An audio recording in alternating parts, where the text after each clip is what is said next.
LeBron James famously came back from a 3-1 postseason deficit. I'm positive he's not trying to test those 3-0 waters as the Lakers hosted the Thunder for Game 3 of their series on Saturday. First quarter, LeBron, mid-ranger, goes to put LA up 2, and then later in the first, SGA goes to the rack. So back and forth we go early on. Late first quarter, though, Casey Wallace is going to bury a 3 in the corner. Wallace with 11 points in the first frame, most of any quarter of his playoff career. Thunder up 6 after 1. But one way that the Lakers could keep this close is if they were going to be on from 3. LeBron with the jab had 1. Rui Hachimura from the right wing area had another. It's a 3-point game, and then later in the second, LeBron. Cash as well from 26 feet. We are all tied up at 44. But why not get you one more, LA? Luke Kennard. Money as well, 11 of 20 from 3 with the Lakers in the first half, tied for their most 3-point makes in a playoff first half since 1997-98. Lakers were up 2 at the break. By the time we got to the third, it was just the bevy of riches that the Thunder had. That's Chet Holmgren headed in for the slam. SGA with the mid-range. He didn't shoot well. 7 of 20 from the field, but still very much so effective. This time drawing the defense and kicking it down to Casey Wallace for the slam. By the time we get to the fourth quarter, the Thunder are starting to run away with it. A.J. Mitchell off the screen from Hartenstein to the rack. And then Mitchell's going to pull up from 3. Thunder up 106-89 with that and under 7 minutes remaining. Reeves gets blocked. He was hollering for fouls all evening long. Other end is Alex Caruso throwing it down. Thunder roll 131-108. It's a 3-0 series lead for OKC.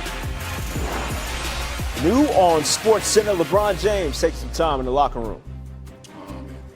Obviously, the third quarter, we'll start with that. We didn't have the energy, the effort, and they put a 30-plus point quarter on us. We kind of took care of the game right there, honestly.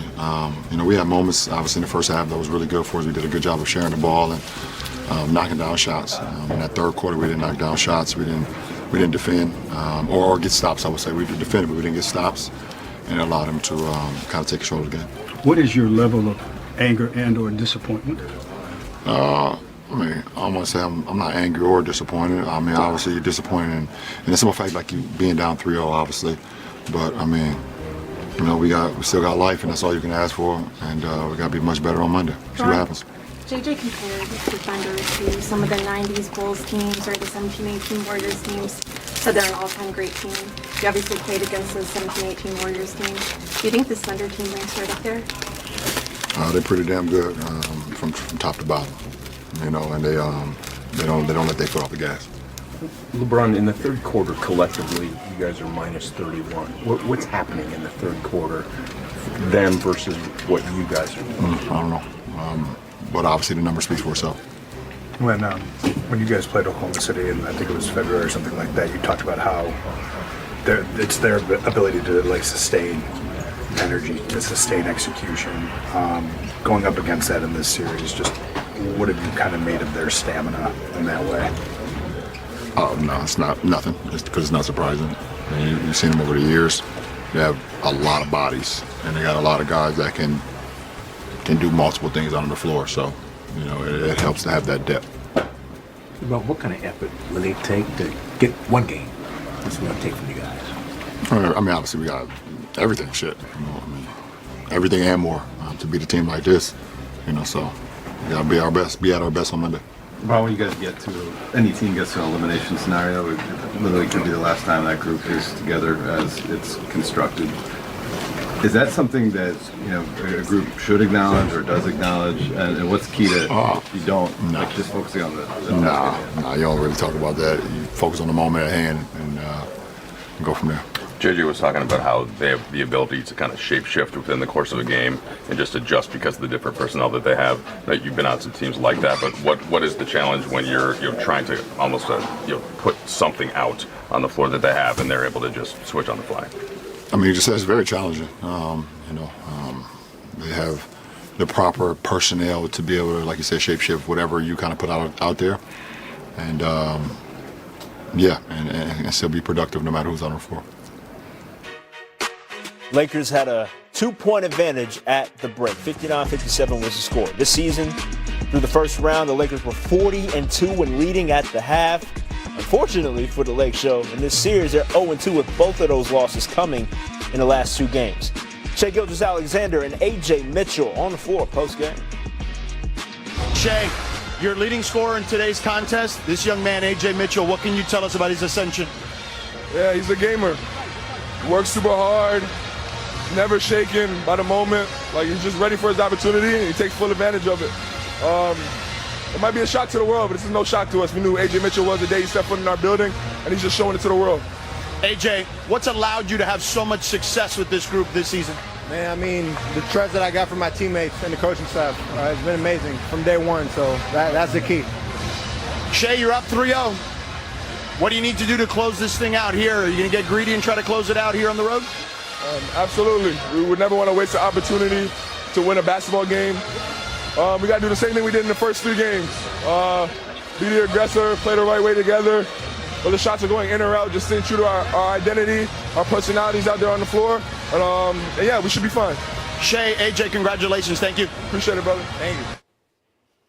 What y'all don't get to see and hear is Big Perk before we start the TV side of this thing.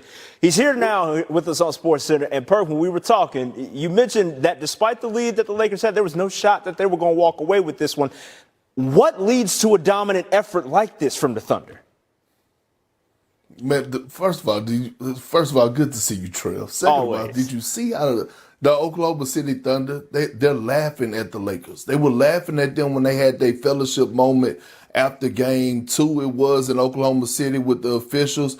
Look, the Lakers just don't stand a chance. They don't match up to the champs. They're full of two-way guys. And what happened tonight is that we saw that Sam Presti have the best eye in basketball when it comes to talent. All of a sudden, SGA is not having an SGA-type series or game. And what do you see when he's on the bench? You see the emergence of A.J. Mitchell. Not only does he go for a playoff career high, but also the decision-making because he had a playoff career in assists. This is how deep and dangerous this team is. It's moments that it could be Chet Holmgren that look like the best player on the floor. Alex Caruso comes in and his impact is all over the place, especially defensively and bringing that tenacity. So when you look at what they done, all they did was headhunt and search out Austin Reeves tonight. That's the conversation that we need to talk about is him, Austin Reeves. Yeah, defensively, he has proven to be a bit of a liability, so they got some things to work out. A.J. Mitchell, 24 points, 10 assists on the evening. Perk, don't go too far. We got to get some more thoughts on everything playoff basketball, all right? All right. New on SportsCenter, J.J. Redick after the loss. Well, again, the turnovers, we lower number, but they still scored 30 points off those turnovers. I think we had 5 of them in the third. I think all of them actually led to them getting fast break transition baskets. I don't know what they ended up being, but I know at one point they were 11 of 17 from 3 in the second half. You're not getting stops. It's harder to score. But again, the MVP is 18, 22, 7 of 20 tonight, and they've kicked our ass 3 straight games. They're an incredible basketball team.